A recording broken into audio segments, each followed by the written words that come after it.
अरे चीज वाला की मशीन वाला जाएगा उसे जहाना सरकावत दादाजी और छोटी हम हो आइए करी खाए गोभी तू खाइबा गोभी दादा तू कहता फूल को भी खाई है अरे मकई दुर्लभिया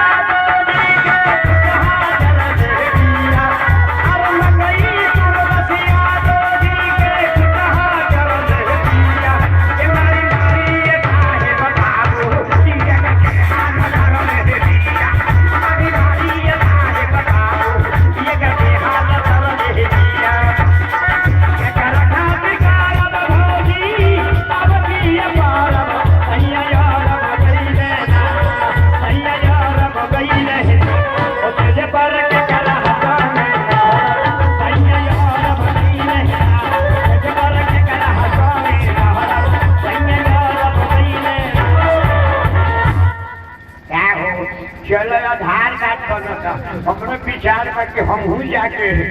आधार कार्ड करते कहाँ पे आधार कार्ड बनाता? अरे मुखिया के भी हे बाबू प्रधान जी के भी हे बाबू हमरा के चिन्ह करो बाबू हम कर बाबू जनवरी का माई है देखिए क्या कहले हमार बाबू हम तुम्हार बाबू हैं हाँ तू हमार के हो सरमाई लगा बोल के आए रवा लोग हमार माई से भी ए मामा आई दीदिया से भेंट करते हैं लड़का बोल जाए दादाजी साथियों में हमारे माई हो गए हाँ बाबू हमको समझ में नहीं आ रहा मैं हाइब्रिड वाला मशीन ये पंपिंग सेट वाला मशीन दादा ने हम हेतना को मने हम कैसे पैदा कैसे ए माई बाबू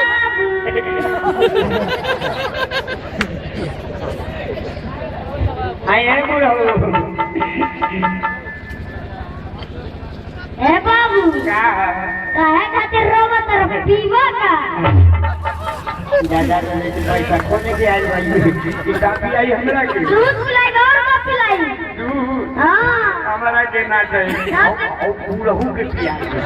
और पूरहू आज तक सुखात जाए ओकरा के पिएबे नु तो ओकरा में टाबर आ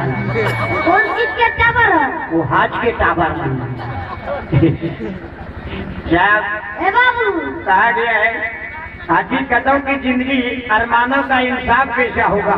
हकीकतों की जिंदगी अरमानों का इंसाफ कैसा होगा जब माँ हमारी ऐसा है तो हमारा बाप कैसा होगा रुंदा कैसा होगा बेटा छुछुछा होगा हे बाबू हमरा के दू गो लड़का बा हाँ दू गो लड़का बा हाँ का नाम बा जनवरी फरवरी और जनवरी या फरवरी या तुम्हारा लड़का हाँ अब मौसी से भेंट करते सब कुछ सिखाइए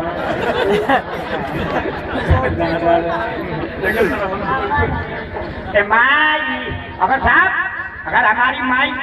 जब हम छोट रहनी हमरा खूब खियावत रहे तू बंदिया की याद रही ए माई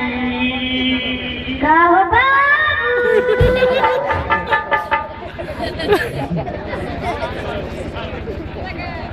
हम लड़का उठाता बैठाता ए बाबू तार बोले तोड़ दे ना फलवा रही ना फलते जाए ए माई मत रही का है ए माई का हो बाबू ए माई हम ले का लेबा ए माई ना देखू का लेबा ए माई जाना का लेबा बताइए माई बता ना आई मोटा आई मोटा इतना लम्हा हेतना चौड़ा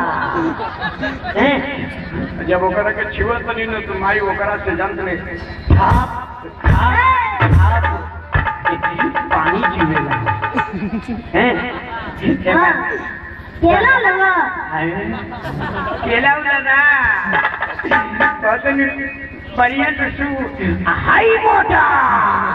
हाँ हेतना लम्हा हेतना चौड़ा ओकरा के छुबे न तो पानी गिरी थाप थाप थाप थाप थाप सकर केन लगा बिहार में आई बड़ा झारखंड में सफर कर तो मायूस ना सब का चाहिए उ पेटी में रहला ओकर मामा फूल पेट वाले ओकर पीछे में समियाना के चोप लागल ओ भूल गई स्क्रीन ले बाबू है ए माई दोना घर बाबू के तब ना दे ई सरवा हमरे बाबू बा हाँ कहां बा बाबू लेने खड़ा बा भाई हमर बाप ए बाबूजी रउआ हेने बने है ना हेने आए ए बाबू ए भाई बाबूजी भाग गए तो चैन खुले बा तो चलिए इसी का नाम है रोमांटिक हंसी और हम एंजॉय आइए मिलते हैं एक हमारी नदी की गुड़िया थी हेलो हेलो समझने के